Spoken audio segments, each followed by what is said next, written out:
Don't you ever take for granted the privilege of getting to go to church. That's under attack. There is a reproach that comes with being a follower of Christ.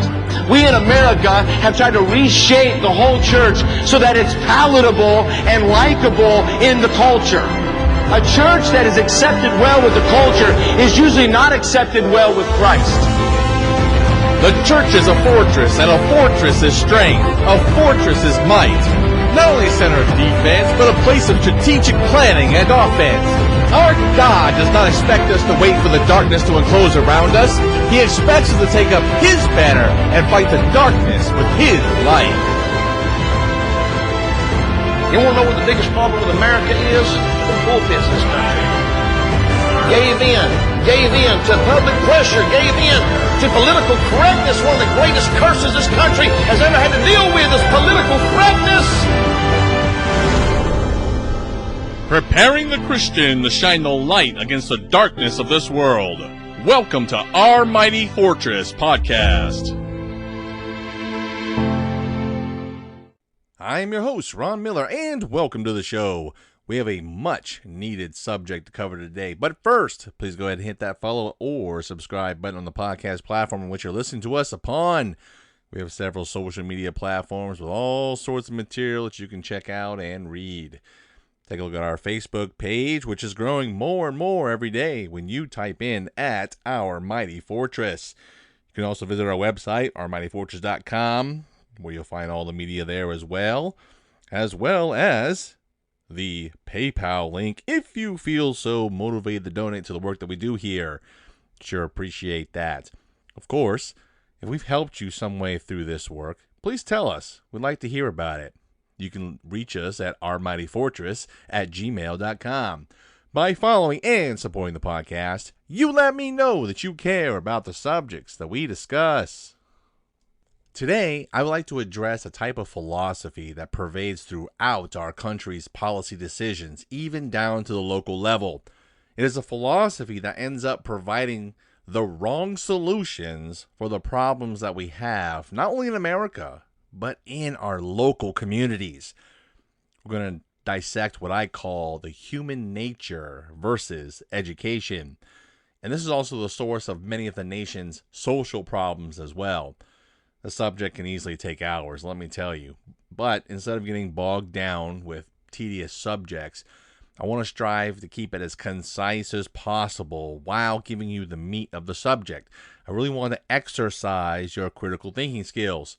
As we start to unravel this theory, one will start to see that it's not a sure foundation that we should be set upon. We're also going to address how to solve the problem and how this solution will revolutionize the nation. With that introduction, let's get right into this. The United States of America was founded with the idea of a government that provided equality to all men. Now, this was a very, very unique idea. Even in ancient Greece, where the idea of a republic originally started, you still had a distinct difference between the social classes, even when it came to the Roman Republic. But America was the grand experiment, the best that man could put forth as much as a government they could form. There were issues going on at the time when this government would come together that really had to be hashed out, like slavery. But when the Constitution was implemented, it was going to put to test that word equality. And it sure did, less than 100 years later when we fought a bloody civil war over a topic like slavery. But then there were other things that had to play out in history and different battles and constitutional battles. But the biggest thing about this, all of it was set upon Christian principles. That's very important because government, the form of government as well, is different from the moral foundation in which it's set upon. Now, one can say, well, what about a theocracy? Well, I guess you could make a case there. But a monarchy, even a constitutional republic, even like what we have, the moral foundation is distinctly separate from what goes on in the government. And as we see now, the more that we walk away from the biblical morality, the more our government just seems to be more and more in moral chaos. And we'll talk more about this as we go on. While the government, the Constitution created, saw that no certain church would take over the state, like what had happened in Europe at the time, mind you, it automatically assumed that Judeo-Christian moral principles were the foundation. And this is very important. The Founding Fathers, none of them did not want Judeo-Christian moral values a part of the nation. It's etched throughout our nation's capital. Many of the Founding Fathers were not Christians. They had a different view of Christianity where they didn't like the miraculous and that type of thing. But there were many who were born-again Christians. But even the ones that would say that they're not Christians in the literal biblical sense of the gospel, they wanted and adhered to a biblical morality as being the foundation of America. There was nobody during that time that was going to refute that. And even somebody like Thomas Paine, who wrote one of the most influential pamphlets during the American Revolution, he was rejected once he spout all sorts of atheism right after the revolution. Many of the Founding Fathers took 10 steps back away from him because they didn't adhere to his moral values and to throw Christianity out. It's also important to note that the Founding Fathers who wrote these particular wonderful documents we have did not have the Quran in mind, nor did they have Confucius or any other of the religious books, except for the Bible. It's also important to note that none of these men were particularly fond of a non-religious people. For instance, John Adams said in relation to the Constitution that freedom is only for a religious and moral people. Many of our educational institutions in early America arose, like Harvard, 1636, and many more, like William and Mary, Yale, University of Pennsylvania, and Princeton. These were religious schools, mind you, religious universities. It is important to note that these educational institutions from this time and even until the 1900s taught the foundational moral principles based upon Judeo-Christianity. Now, all of that would change later and as America rejected God, but that's important to note in our nation's history. The point I'm demonstrating is that there were two distinct branches, yet the institutions knew that you can't just educate a man with information on a trade, but you must solidify his moral foundation through the Word of God, because that's what's going to bring him through life. As time progressed, that moral foundation began to change, and it came when we wanted to push God out of the schools and out of our society. And, well, look at our society today. Our educational institutions today teach that morality is basically subjective and that it's not absolute. Now, of course, a lot of this is based upon ancient Greek thought, especially from Aristotle, which is particularly anti-God. But I will say this, it doesn't take somebody with a particularly high IQ to figure out that if you teach morality is subjective, or you just let's just say you take away laws to control man, you're going to have a moral shift happen in the culture. Unfortunately, there are quite a few intelligent men and women confused by this very concept.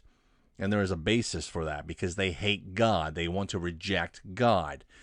There are a few facets to this problem, but we're going to deal specifically with the philosophical shift that took place and how it affected our school systems, K through 12, as well as the colleges. If you take a look at the public school systems today, especially K through 12, they're a complete and total mess. Now, some states are worse than others, of course, but the entire public school system is an utter mess. Not only are they a haven for all sorts of debauchery with drugs and immorality, but the education granted to the students has diminished drastically over the years. We can easily see this through the progression downwards in education with the SAT and ACT scores. Each school system has its own set of problems with varying degrees, but they all near advocate for more and more money. They say, well, the problem that we're having is that there's just not enough money in the schools. The prevailing thought that plagues our policies of this nation, from the federal branches down to the local governments, is that education will fix people. Education will make people moral. But that's wrong. It's believed that education will make kids be not only successful in life, not only to have a job, but it's going to make them productive members of society. But that's only half the story. And there are news articles that state that, well, we've proved that by spending more money on students, it raises test scores and it makes poor areas better by getting them into college. But what they don't show you, or they do show you, but they're just a little quiet about it, is on the flip side is that the ACT and SAT scores are lower than ever before. And that college admission rates, yeah, they have gone up, but that colleges are actually lowering their standards. So it's not that people are becoming more educated. It's just that colleges lowered their standards to let the people in because the education system in America is so terrible. You see the contradiction? On that note, not all school districts receive the same amount of money federally or from the state. And this has caused a social rift among the socioeconomic classes, the upper, middle, lower classes, for instance. And this is especially true with the generally white and minority districts. They claim that, well, that's racism, and that's why certain school districts get more money, and that's why it seems like white schools get more ahead in life. Well, these districts are generally poor, and they do have higher crime statistics. This is according to HUD.gov. The argument says that these communities are kept poor and that the system is rigged against minorities, and therefore poverty and crime abound. They say that there are not equal opportunities for people who live in these areas, so they just have to live a life of crime because their education equates to morality. That's their way of thinking. Of course, this is fed by the critical race theory that teaches that, these people are still somehow enslaved to a power structure. Critical race theory is all through the lower grade systems as well as throughout most colleges. Most colleges. Now, I can't with absolute certainty say all colleges, but most colleges teach that garbage. It's quite prominent teaching in university systems, and that's how you get departments like women's studies or queer studies or even African American studies. It's not what it seems. None of which actually even gets you a job to pay the school bill, by the way. A major push is that a dead racist and misogynist men's policies still haunt us today, and that just needs to be broken. It's absolutely amazing to me. Because as critical race theory has progressed, and all of these people are brainwashed in schools and colleges, this racist narrative progresses forward. Now you've got people who will come out, professors and people with PhDs in useless, areas. They claim that science, technology, engineering, and even math, the STEM fields, those are racist. They're racist against black people and minorities because they can't get into those fields, and most of them are filled with white people or Asians. They don't want to count Asians, though, which is funny. That in itself is racist, but that's another conversation. The claim is that the scientific fields are racist because, well, we don't just have enough minorities in there, so, the standards just need to be dropped in order to level the playing field. Now, that's insane. Imagine what would happen to our scientific fields if we played identity politics and lowered the standards. Think about it. After years of affirmative action, which is distinctly racist by definition, by the way, and is terrible, terrible policy, why hasn't the overall statistic changed in America? A person who might be on the left side of the political scale is going to say, well, it's because those people were just not afforded the same opportunities. Then right after saying this, they'll just go on and link that this causes minorities to stay poor. They have no choice but to get into crime. Remember, education is linked to morality. The majority of white people, the majority of white people are not wealthy and they're not running corporations. So what happened there? They talk about all this white privilege. You know what? Let me get some of that white privilege because I must have missed that train. The system was built up to raise white people. Well, I'm sorry. I had to work for every little thing coming up through the military, and everything that I have in my life I had to work hard for. That's distinctly racist. Well, according to some people, hard work is racist. Word for word, by the way. If there's one thing that is certain, never before in our country's history has there been more African Americans, not only in the most prominent positions of power in America, but some of them are the most richest people in this country. Dr. Vaughty Bauckham, who is the Dean of Theology at African Christian University, said, quote, "Black people in America are the freest and most prosperous black people in the world," end quote. If America was so racist, then how did a black president get elected? Think about that. Now, somebody could make an argument and say, well, all the black people of America came out to vote for the only black person to run for president for quite some time. Well, that you can maybe make that argument the first time around, but the second time around, you had more white people vote in both cases, but it was more distinct, especially the second term for President Obama. So, wait, if America is so racist, how did President Obama get a large portion of the white vote? See, it doesn't make sense. So the question has to be asked, is the problem with America is that it's racist, or is it something else?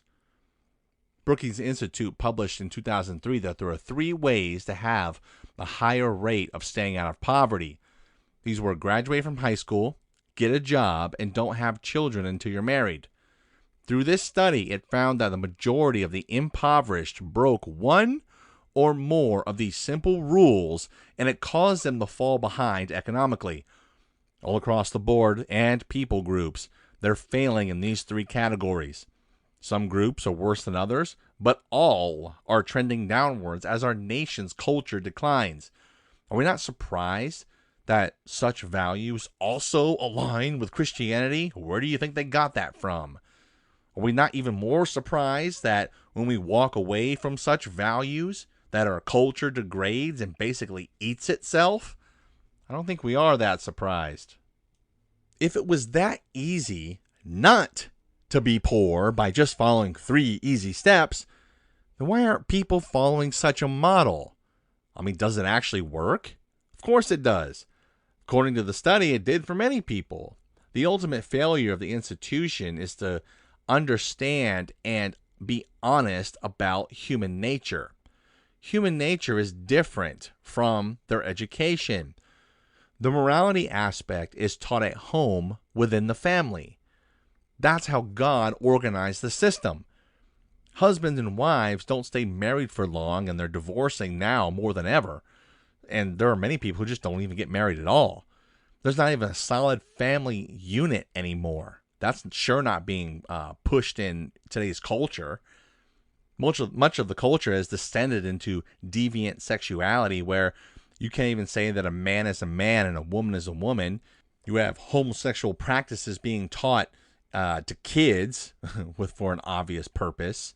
And such little kids can't even decide what gender they are. I mean, you got an 8-year-old that says, he's born a boy and he wants to say now that he's a girl. And so they're just going to go ahead and give him, hormones to change his gender. Mess the kid up for life, which statistically leads towards suicide, mind you. Many children who even go through the education system aren't really taught about the importance of education in general, and they just drop out anyways, or they just don't take school very seriously. Many of these life choices keep people in this circle in which they can never get ahead. These are moral choices. If you've been following along so far, there's going to have to be a few questions that you're going to have to ask about what we're talking about. I mean, what does money and education have to do with a person's moral character? As I said from the very beginning, these are two distinct and separate branches unto themselves. But the political left will conflate the two. Just because a person lacks grade school, high school, or a college education doesn't automatically mean he or she is going to be a criminal or lack moral character.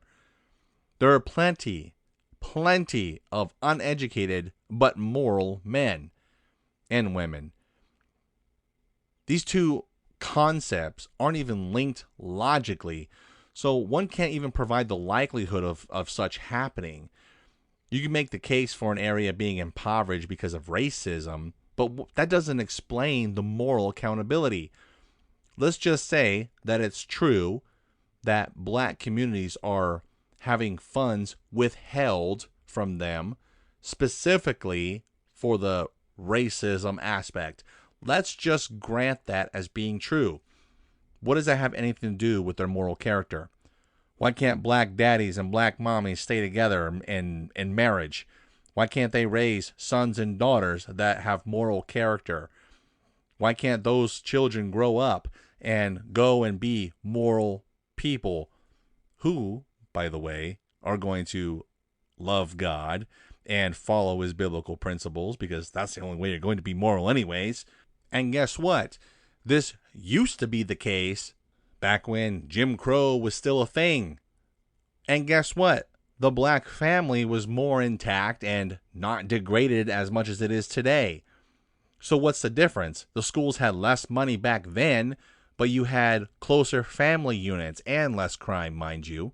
Also on that note, if I remember distinctly, in the early 1900s, you don't read about black gangsters running the streets like you did about the white gangsters in cities like Chicago and the like, and New York and those type of cities.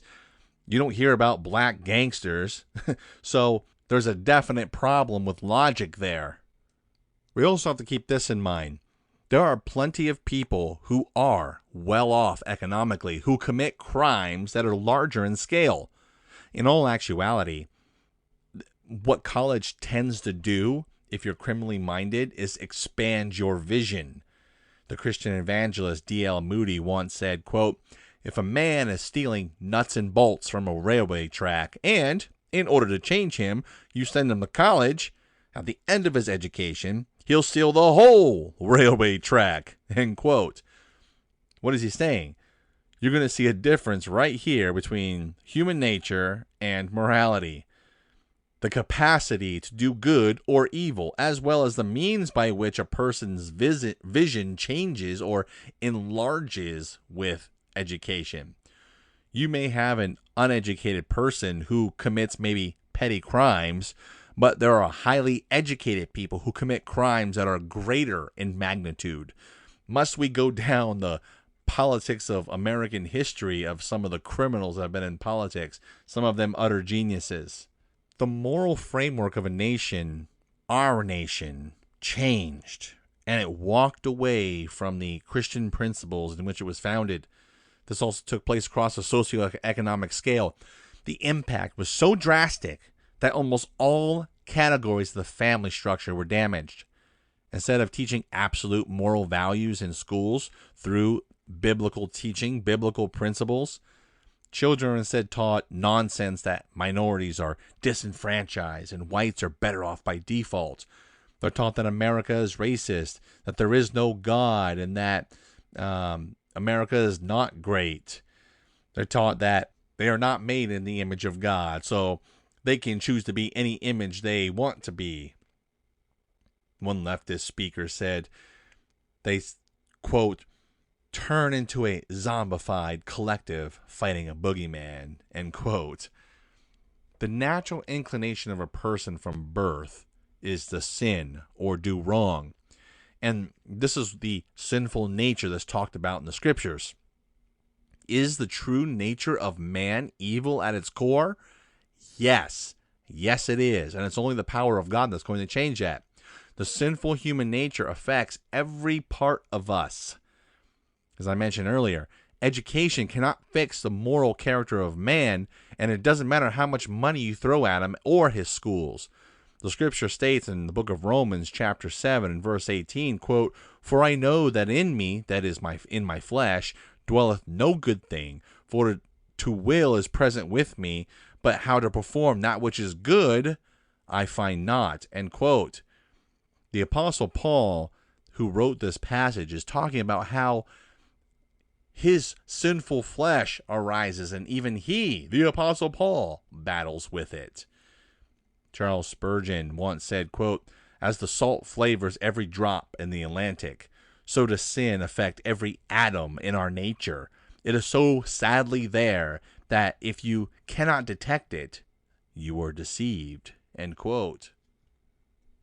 They say that nature abhors a vacuum, and that's so true.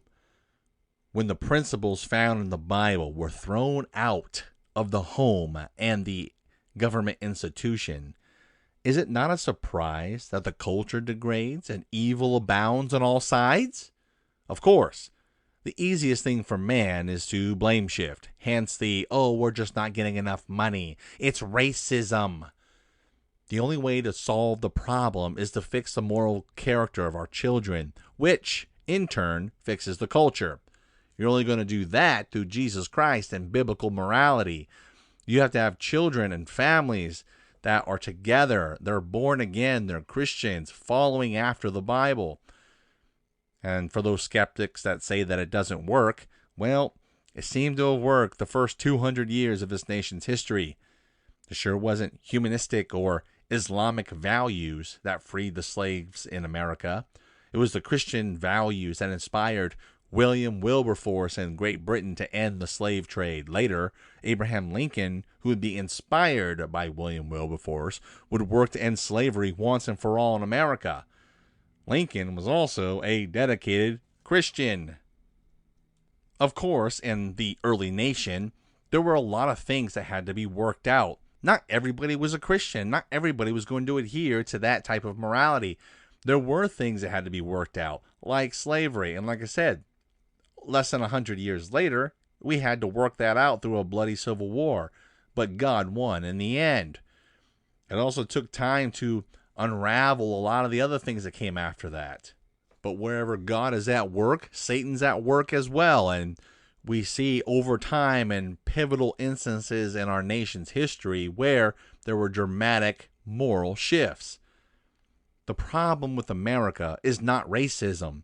The problem with America is its moral character. Christians, more than ever in our nation's history, it's time for your voice to be heard across any influences that God has given you. Some people choose social media. Some choose podcasts like myself and others.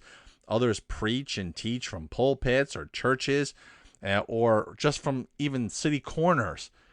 It doesn't matter if your voice comes from any particular platform, as long as it's biblical, of course. But it should be coming from your voice. You have to stand up. But we are living in a very dangerous time, and I understand you have to be wise. The prophet Jeremiah did stand up in the face of politicians and even his own people who eventually wanted to kill him. But we should note that even though Jeremiah did stand up and did proclaim the word of God, God protected him from any type of harsh punishment from the people. Sure, he had to get kicked around a little bit every now and again or criticized or whatever, but they didn't take his life. God walked him through those fires. God walked him through as he proclaimed the word of God. So imagine what he'll do for you and me. We are to be faithful to God in preaching his commands, and God will sort out the hearts of men. We just preach. You're not called, I'm not called to change anybody's heart. God is going to do that, but we have to preach his word. Great works of God are not performed if we hide at home and just hope that this all passes over. It's not going to pass over, but instead it's only going to progressively get worse. Also, make sure that you make time to make that change in your own community, not only through giving out gospel tracts and reaching out to people, but Vote in your local government. That's how you start to make change. There are so many policies and propositions that come up in the state. Well, vote on those things because that's where taxpayer money is going. Turn down a lot of these heathen practices that are going on in the schools that they vote on. Not everything that talks about funding schools is a good thing, by the way. They often use funding schools as a cover for something else. It's usually in the fine print of that book that they mail you that nobody ever reads. They often use that line to get votes as well. As a nation, we spend more money on education than almost every other nation in the world, yet it's never enough. There comes a point in which you have to ask where all that money goes to, by the way. And if you follow down that rabbit hole, that opens up a huge, huge study. You're also going to find that our school structures are very top-heavy, with administration folks making six-figure salaries. Meanwhile, you have individual teachers that are paid very poorly. But on the flip side of that, you have teacher unions, which are extremely powerful, and they don't allow garbage teachers to be fired, which perpetuates the terrible school system. We would be wise in how we vote to be able to change our communities. But we also have to understand that money is not going to fix the moral character of our communities, nor is it going to fix the nation. That is God and His Word that's going to be able to do that through us as a Christian. And as time progresses, we have been terrible at fighting back against evil. We have this peaceful hippie attitude because we have the wrong view of who Jesus Christ is and what He expects from us. That's a whole subject into itself that I'll have to do another podcast on. But it's important to note that we should be peaceful, but not at the expense of evil prevailing. God expects us to stand up for what's right. Once again, that's a concept for another time. We are close to a breaking point in America, and what I truly believe will be actual persecution that's going to come and affect the church. Stand up for biblical values now in your community. That's how you're going to be able to change the environment. That is what we're going to do to see people's lives change, families brought together as they become born-again Christians. That's how we're going to change the states that we live in and eventually change the nation. Remember, being smart doesn't make you moral. Only being a born-again Bible believer following the Word of God is going to do so. I want to thank you for listening, and be sure to follow us on the podcast media. Take a look at our website, ourmightyfortress.com, and subscribe for more updates. Stay tuned next time for more great content, and remember to find your refuge and strength in our mighty fortress.